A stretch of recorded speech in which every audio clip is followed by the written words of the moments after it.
Warning: our YouTube channel and its videos may contain scenes, language, and content that may not be appropriate for all audiences.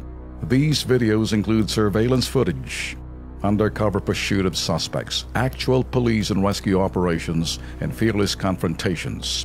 If you do not approve of the content, please do not watch our videos. If you wish to continue, we strongly advise that you proceed with caution. Viewers' discretion is advised. Interesado ho yung mga kongresista. Hindi doon sa sinasabing linkage kung bakit namayagpag yung droga sa NBP, National Bilibid Prison.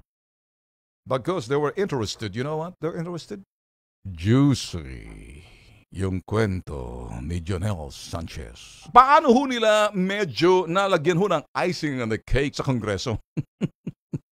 Is na magsalita na ho yung aide ho ni De Lima, yung ex-aide na si Jonel Sanchez, na-assign as close in security to the former Department of Justice Secretary Leila De Lima hanggang noong May 15. Doon ho nag-iba na ang tono at medyo juicy yung kanya mga sinasabi. And I was trying to read and analyze the demeanor ng sinasabing aide ni De Lima na si Jonel Sanchez. Yung binabantayan ko kasi ano pang sasabihin ni Sanchez kung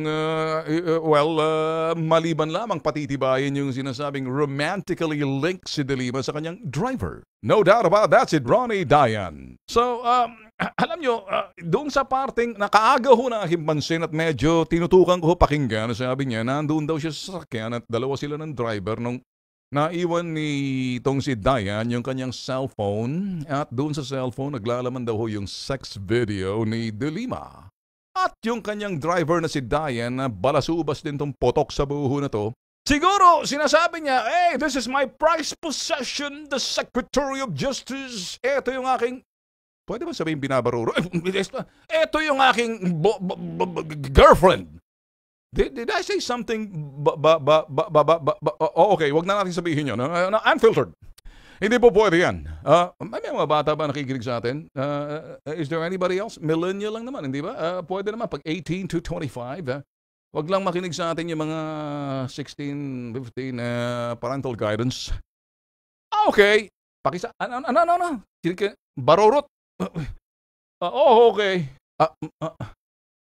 Okay. Anyway, so all I'm saying mga boss, pinatunayan lang ho, and yet hindi naman pwede magamit. So the only way to do the link is to yung pronouncement ho, yung pag-testify ho at pagsabi ho ni nitong si Jonel Sanchez na laban ho dun sa kanyang boss is nakita raw ho yung sex video ni De Lima at ni Dayan na nilalaman ho ng telepono ni Dayan.